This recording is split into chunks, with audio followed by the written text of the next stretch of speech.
حضرت خالد بن ولید رضی اللہ عنہ ملک شام میں ایرانیوں کی جانب سے کسی قدر اطمینان ہو چکا تھا اور امید نہ تھی کہ اب جلد وہ مدینہ منورہ پر پہنچ کشی کی خواب دیکھیں گے، جب وقت عرب کے ہر ایک حصے میں فتنہ ارتداد افرو ہو گیا اور ایرانی خطرے کی اہمیت بھی کسی اجرت کی متقاضی نہ رہی، تو اب سب سے مقدم اور سب سے زیادہ اہم ملک شام کا انتظام اور اس طرف سے رومی خسانی خطرے کی روک تھام تھی۔ شرجیل بن عمرو خسانی بادشاہ نے آن حضرت صلی اللہ علیہ وآلہ وسلم کی الچی کو شہید کر دیا تھا، جس کے بعد جنگ موتا ہوئی۔ پھر رومیوں اور خسانیوں نے مل کر مدینہ منورہ پر پہنچ کشی کی تیاریاں کی، جس کا حال سن کر خود آن حضرت صلی اللہ علیہ وآلہ وسلم نے فوج لے کر تبوک تشریف لے گئے تھے، مگر اس وقت تک عیسائی پوری طور پر اتنی بڑے عربی اور اسلامی لشکر کے مقابلے کی جرات نہ کر سکے، اور آن حضرت صلی اللہ علیہ وآلہ وسلم سراج شام روب ڈال کر واپس تشریف لے آئے۔ اس کے بعد پھر خبر پہنچی سراج شام پر فوجی تیاریاں ہو رہی ہے۔ آن حضرت صلی اللہ علیہ وآلہ وسلم نے حضرت اسامہ بن زید رضی اللہ عنہ کو روانہ کیا، جو بعد وفات نبوی صلی اللہ علیہ وآلہ وسلم سراج شام کی طرف گئے، اور جو مقابل ہوا اس کو شکست دے کر جلدی سے واپس چلے آئے، کیونکہ فتنہ ارتداد کا اندرونی ملک میں خوب زور و شور تھا۔ فتنہ ارتداد کی روک تھام کے لیے حضرت ابوبکر صدیق رضی اللہ عنہ نے جب 11 لشکریں تیار کر کے روانہ کیے تھے، تو ان میں سے ایک لشکر حضرت خالد بن ولید رضی اللہ عنہ کو دے کر حکم دیا، آپ سراج شام کی طرف جاؤ۔ حضرت ابوبکر صدیق رضی اللہ عنہ بھی شامی خطرے کو محسوس کیے ہوئے تھے، اور انہوں نے فتنہ ارتداد کی ختم کرنے میں شامی خطرے کو بخوبی پیش نظر رکھا تھا۔ جب ارتداد سے اطمینان ہو گیا تو انہوں نے حضرت خالد بن ولید رضی اللہ عنہ کو عراق کی طرف متوجہ کر دیا، اور ملک عرب کے ہر حصے میں اپنا ایلچی بیچ کر لڑائی کے لیے جنگی سپاہیوں کو ہر قبیلے سے طلب کیا۔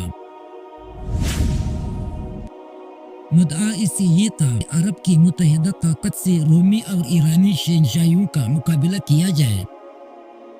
حضرت ابوبکر صدیق رضی اللہ عنہ مدعا اس سے یہ تھا عرب کی متحدہ طاقت سے رومی اور ایرانی شہنشاہوں کا مقابلہ کیا جائے، تاکہ ہمیشہ کے لیے عیسائیوں اور مجوسیوں کی خطرے سے عرب کو نجات مل جائے۔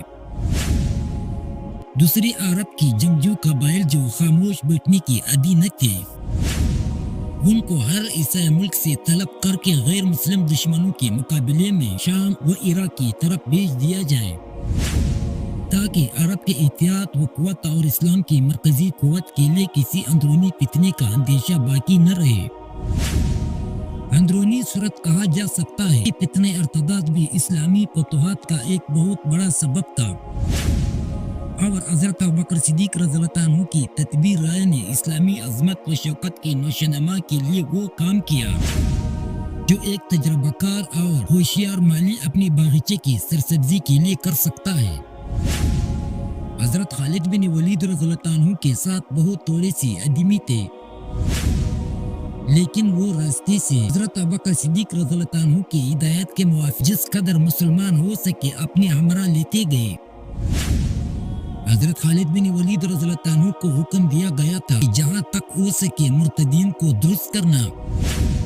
اور عیسائی لشکر مقابلے پر آئے پادل سے کام لینا، میدان داری اور جم کر مقابلہ کرنے سے پرہیز کرنا۔ ایسا حکم دینے کی وجہ یہ تھی کہ صدیق اکبر رضی اللہ عنہ یہ نہیں چاہتا۔ صدیق اکبر رضی اللہ عنہ سب سے پہلے عرب کو قابو میں لانا چاہتے تھے، اور جب تک فتنہ ارتداد بالکل ختم نہ ہو جائے اس وقت تک ہرقل و کسرا کی فوجوں سے لڑائی چڑھنا مناسب نہ سمجھتے تھے۔ جس طرح دوسرے سرداران لشکر کے ساتھ دربار خلافت سے خط و کتابت جاری تھا، اسی طرح حضرت خالد بن ولید رضی اللہ عنہ کی نقل و حرکت سے بھی صدیق اکبر رضی اللہ عنہ باخبر تھے، اور برابر حضرت حضرت خالد بن ولید رضی اللہ عنہ کے پاس مدینہ منورہ سے احکام پہنچتے رہتے تھے۔ ہرقل نے اسلامی لشکر کی حدود شام میں موجود ہونے کی خبر سن کر اول سرحدی قبائل اور سرحدی رؤسا کو مقابلے کے لیے ابھارا، لیکن جب یہ چھوٹے چھوٹے رئیس اور سردار قبائل اسلامی لشکر کے مقابلے میں مغلوب ہوتے گئے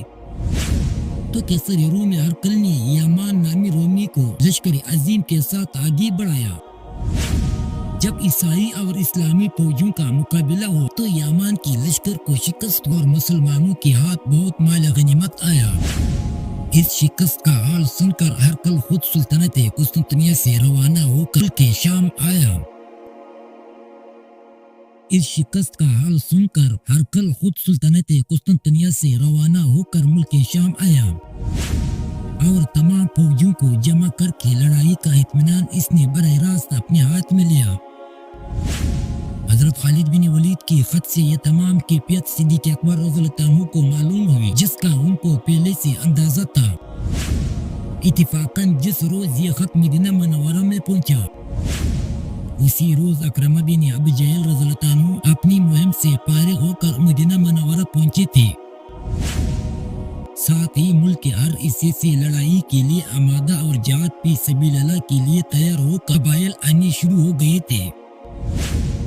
صدیق اکبر رضی اللہ عنہ نے اکرمہ بن ابو جہل کو فوراً حضرت خالد بن ولید رضی اللہ عنہ کی طرف روانہ کیا۔ ان کے بعد عمرو بن العاص رضی اللہ عنہ کو ایک لشکر دے کر روانہ کیا کہ حضرت خالد بن ولید رضی اللہ عنہ اور ان کے ہمراہیوں کو ساتھ لے کر فلسطین کی حملہ آوری ہو۔ ان کے بعد آئی ہوئے قبائل کی ایک فوج مرتب کر کے یزید بن ابو سفیان کو سردار بنا کر روانہ کیا اور حکم دیا کہ تم دمشق کی طرف حملہ آور ہو۔ پھر ایک اور فوج ترتیب دے کر اس کا سردار حضرت ابو عبیدہ بن جراح رضی اللہ عنہ کو بنایا گیا اور حکم دیا کہ تم حمص کی جانب سے جا کر حملہ کرو۔ اسی عرصے میں شرجیل بن حسنہ رضی اللہ عنہ عراق کی طرف سے مدینہ منورہ میں تشریف لائے تھے۔ صدیق اکبر رضی اللہ عنہ نے ایک اور لشکر مرتب فرما کر اس کا سردار شرجیل بن حسنہ رضی اللہ عنہ کو مقرر فرمایا اور حکم دیا کہ تم اردن کی جانب سے حملہ کرو۔ اس طرح صدیق اکبر رضی اللہ عنہ نے 4 لشکر مرتب فرما کر 4 مختلف راستوں سے ماہ محرم سنہ 13 ہجری میں روانہ کیے کہ ملک شام پر حملہ آور ہو۔ مسلمان سردار اگرچہ ایک دوسرے سے جدا سفر کر رہے لیکن حکم صدیقی رضی اللہ عنہ کے موافق ایک دوسرے کے حالات سے باخبر ہوئے تھے۔ جب حدود شام میں داخل ہونے کے بعد ان کو معلوم ہوا کہ ہر ایک لشکر کے مقابلے پر اسے 8 گنا رومی فوج ہر طرح کیل کانٹے سے لیس آ رہی ہے، تو ایک طرف صدیق اکبر رضی اللہ عنہ کو اطلاع دی، دوسری طرف انہوں نے مناسب یہ سمجھا کہ ہم کو ایک جگہ متحد ہو کر مقابلہ کرنا چاہیے۔ اتفاق کی بات ادھر چاروں سردار اپنی اپنی فوجوں کو لیے ہوئے ایک جگہ یرموک میں جمع ہوئے۔ ادھر صدیق اکبر رضی اللہ عنہ نے رومی لشکر کی کثرت اور تیاریوں کا حال سن کر ایک طرف تو چاروں سرداروں کے نام ایک جگہ جمع ہو کر مقابلہ کرنے کا حکم بھیجا،